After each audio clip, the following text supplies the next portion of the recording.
अस्सलामुअलैकुम स्टूडेंट्स, आज हम पढ़ेंगे differences between prokaryotes and eukaryotes. Pro का मतलब होता है फर्स्ट और कैरियन का मतलब होता है न्यूक्लियस। तो प्रोकैरियोट्स वो तमाम ऑर्गेनिजम्स हैं जिनका न्यूक्लियस इतना प्रॉपर नहीं होता, और यू का मतलब होता है ट्रू, और कैरियन का मतलब होता है न्यूक्लियस। ये वो तमाम ऑर्गेनिजम्स होते हैं यूकैरियोट्स जिनका न्यूक्लियस प्रोमिनेंट होता है, उसके पास न्यूक्लियर मेम्ब्रेन भी होती है। अब हम पहले डायग्राम से सारे डिफरेंसेस देखेंगे, फिर उसके बाद पॉइंट्स को डिस्कस करेंगे। अब हम इन दोनों डायग्राम्स में देखें तो हमें सबसे बेसिक डिफरेंस नज़र आ रहा है न्यूक्लियस का। यूकैरियोट्स में प्रोमिनेंट न्यूक्लियस प्रेजेंट है, उसके अंदर न्यूक्लियोलस भी है और एक न्यूक्लियर मेम्ब्रेन भी है। अब हम यहाँ देखें तो इधर न्यूक्लियस बिल्कुल प्रॉपर प्रेजेंट नहीं होता, जो भी डीएनए मटेरियल होता है वो ऐसे ही साइटोप्लाज्म में रखा हुआ होता है, जैसे ये पर्पल कलर में रखा हुआ है। अब उसके बाद ये जो फाइलाई स्ट्रक्चर है ये भी यूकैरियोट्स में नहीं होता, प्रोकैरियोट्स में होता है। अब हम देखें राइबोसोम्स यहाँ भी प्रेजेंट है और यहाँ भी, लेकिन इनके साइज़ में डिफरेंस होता है, वो हम पॉइंट्स में देखेंगे। अब बाकी ऑर्गेनिल्स, ये माइटोकॉन्ड्रिया, एंडोप्लाज्मिक रेटिक्यूलम, लाइसोसोम्स, ये तमाम ऑर्गेनिल्स जो हैं वो यूकैरियोट्स में प्रेजेंट होते हैं, और यहाँ हमें कोई भी ऑर्गेनिल नज़र नहीं आ रहा।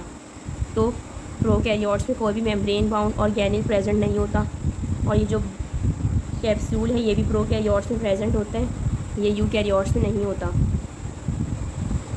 और जो है फ्लैजिला भी प्रोकैरियोट्स का स्ट्रक्चरली थोड़ा डिफरेंस होता है, और यूकैरियोट्स में भी जिन ऑर्गेनिजम्स में फ्लैजिला होता है उसका स्ट्रक्चर थोड़ा डिफरेंट होता है प्रोकैरियोट्स से। अब हम पॉइंट्स में देखते हैं कि क्या क्या डिफरेंसेस हैं। अब ये दूसरी डायग्राम है, इसमें भी मैंने ये इसलिए लगाई है ताकि डिफरेंस जो है आप लोग सही से देख लें। अब हम पॉइंट्स पढ़ेंगे। जो प्रोकैरियोट्स होते हैं उनका स्ट्रक्चर सिंपल होता है और ओल्डेस्ट टाइप के ऑर्गेनिजम्स होते हैं, और यूकैरियोट का स्ट्रक्चर कॉम्प्लेक्स होता है और वो प्रोकैरियोट से इवॉल्व हुए हैं। अब आपने भी डायग्राम में देखा था कि किस तरह उसके अंदर यूकैरियोट्स में ऑर्गेनिल्स डिफरेंट काइंड के प्रेजेंट होते हैं और एक कॉम्प्लेक्स सा स्ट्रक्चर होता है, और प्रोकैरियोट्स में सिर्फ राइबोसोम्स होता है और न्यूक्लियर मटेरियल प्रेजेंट होता है, वो भी साइटोप्लाज्म में स्कैटर्ड हुआ। उसके बाद दूसरा डिफरेंस है कि प्रोकैरियोट्स में प्रोमिनेंट न्यूक्लियस नहीं होता, और यूकैरियोट्स में प्रॉपर न्यूक्लियस होता है विद न्यूक्लियर मेम्ब्रेन, और उसके अंदर न्यूक्लियोलस भी प्रेजेंट होते हैं। उसके बाद प्रोकैरियोट्स में ऑर्गेनिल्स एब्सेंट होते हैं और यूकैरियोट्स में ऑर्गेनिल्स प्रेजेंट होते हैं, जैसे माइटोकॉन्ड्रिया, एंडोप्लाज्मिक रेटिकुलम और लाइसोसोम वगैरह।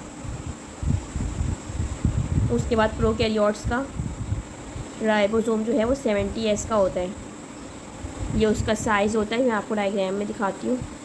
जैसे राइबोसोम बना होता है एक लार्जर सब यूनिट से, एक लार्जर सब यूनिट होता है एक स्मॉलर सब यूनिट, इन दोनों को मिला के राइबोसोम बनता है। तो प्रोकैरियोट्स और यूकैरियोट्स के राइबोसोम के साइज़ में डिफरेंस होता है। प्रोकैरियोट्स का 70S होता है, लार्जर सब यूनिट 50S का होता है और स्मॉलर सब यूनिट 30S का, और यूकैरियोट्स का राइबोसोम 80S का होता है, जिसमें उनका लार्जर सब यूनिट 60S का और स्मॉलर सब यूनिट 40S का होता है। अब उसके बाद अगला डिफरेंस है कि इनकी सेल वॉल जो है वो पेप्टाइडोग्लाइकेन की बनी होती है, और यूकैरियोट्स में कुछ ऑर्गेनिजम्स में सेल वॉल होती है और कुछ में नहीं होती। अब जैसे एनिमल के सेल हैं उसके अंदर सेल वॉल एब्सेंट होती है, और प्लांट सेल में सेल वॉल प्रेजेंट होती है लेकिन वो सेल्यूलोज की होती है, और फंजाई में सेल वॉल प्रेजेंट होती है जो काइटिन की बनी होती है।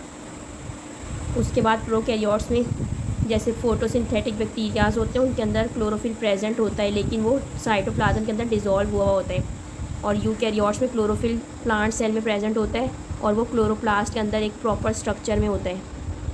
उसके बाद है कि प्रोकैरियोट्स यूनिसेल्युलर ऑर्गेनिज्म होते हैं कि इनका एक ही सेल होता है, और यूकैरियोट्स मल्टी सेल्युलर ऑर्गेनिजम्स होते हैं कि इनके बहुत सारे टाइप के सेल होते हैं। जैसे हम अपनी एग्जाम्पल ले लें तो हमारे अंदर कुछ डाइजेस्टिव सिस्टम के लिए सेल्स हैं, कुछ कार्डियक सेल्स हैं, कुछ मसल के सेल हैं, तो बहुत सारी टाइप के यूकैरियोट बनते हैं। और प्रोकैरियोट में सेल डिवीज़न बाइनरी फिजन से होती है, मतलब एक जैसे ये बैक्टीरिया है वो जब डिवाइड होगा तो दो बैक्टीरिया में डिवाइड होगा तो ये बाइनरी फिजन का प्रोसेस होता है। तो प्रोकैरियोट्स बाइनरी फिजन से डिवाइड होते हैं, और यूकैरियोट्स माइटोसिस से होते हैं।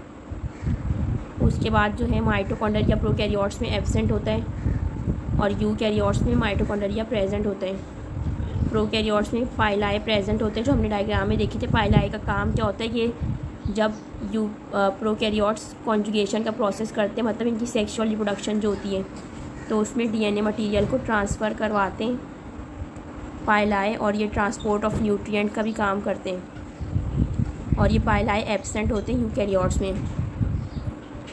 उसके बाद है एंडोप्लाज्मिक रेटिकुलम। हमने देखा था कि प्रोकैरियोट्स में एब्सेंट होता है और यूकैरियोट में प्रेजेंट होता है। प्रोकैरियोट में एक स्ट्रक्चर है मीजोजोम, ये भी हमने डायग्राम में देखते हैं।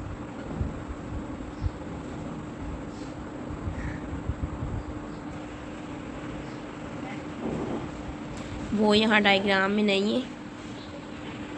मीजोजोम जो है एक प्लाज्मा मेम्ब्रेन जो होती है, सेल मेम्ब्रेन, उसकी इन्वेजिनेशन होती है। सब ये एक बैक्टीरिया का सेल है, तो ये इसकी प्लाज्मा मेम्ब्रेन की इन्वेजिनेशन होती है मीजोजोम, और ये सेल डिवीजन में भी हेल्प करता है, और ये कुछ एंजाइम भी सेक्रीट करता है मीजोजोम, ये जो स्ट्रक्चर होता है।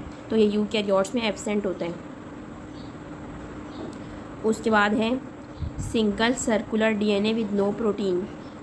अब जो प्रोकैरियोट्स होते हैं उनका ऐसे भी प्रोकैरियोट का सेल है, इसके अंदर सर्कुलर फॉर्म में ऐसे डीएनए रखा हुआ होता है और इसके साथ कोई प्रोटीन नहीं होती। लेकिन यूकैरियोट्स में DNA proper double stranded DNA होता है और बहुत सारे डीएनए होते हैं, और इनके साथ हिस्टोन प्रोटीन भी लगी हुई होती है।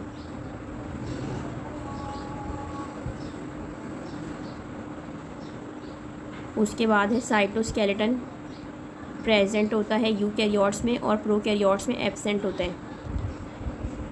साइटोस्केलेटन जो है वो ये जो इसमें आप डायग्राम में देख सकते हैं, ये साइटोस्केलेटन है। तो साइटोस्केलेटन का काम क्या होता है, सेल की प्रॉपर शेप को मेंटेन करना। तो वो यूकैरियोट्स में होता है और प्रोकैरियोट्स में नहीं होता। उसके बाद है प्रोकैरियोट्स में एग्जाम्पल कौन कौन सी हैं, बैक्टीरिया और साइनोबैक्टीरिया, ये प्रोकैरियोट्स की एग्जाम्पल्स हैं।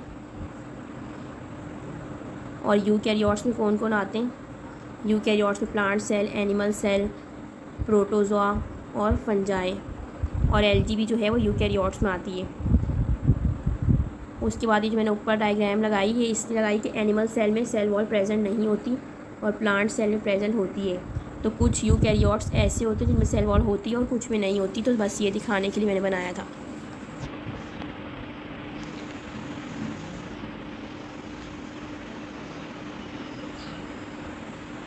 अब एक दफ़ा हम दोबारा से रिवाइज कर लेते हैं डिफरेंसेस डायग्राम से।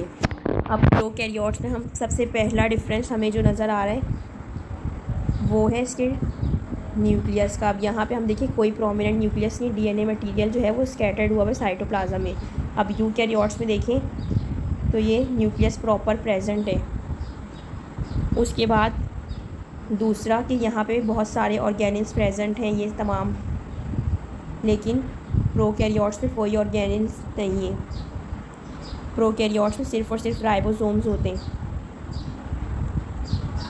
उसके बाद अब यहाँ हम देखें कैप्सूल प्रेजेंट है ये प्रोकैरियोट्स में, जबकि यूकैरियोट में कोई कैप्सूल स्ट्रक्चर नहीं होता।